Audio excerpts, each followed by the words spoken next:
Dahil sa paghina ng piso kontra dolyar, nagtaasan ang presyo ng ilang produkto tulad ng kape, gatas at asukal. Balita hatid ni Steve Dailisan.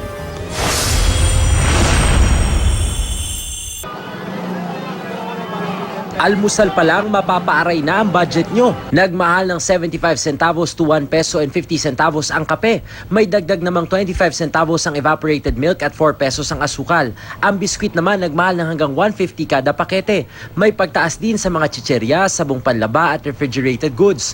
Tumaas naman ng 2 to 8 pesos ang presyo ng baterya. Epekto ang price hike ng patuloy na paghina ng piso kontra dolyar. Karamihan ng ating mga sangkap ng ating bilihin ay imported. Okay, kundi yung packaging, yung laman, di ba? So since imported itong mga items na to, natural, may old stock pa siguro yung iba, pero malapit ng pag nag-order, new stock ng order, tataas ang presyo. Nagmahal din ang mga delata, kabilang ang sardinas na 25 centavos ang dagdag kada lata.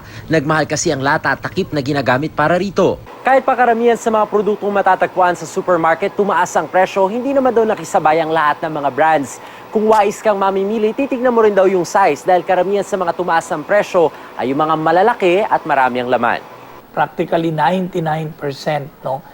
Ang presyo nila hindi tumaas simula nung 2 years up to even 4 years ago.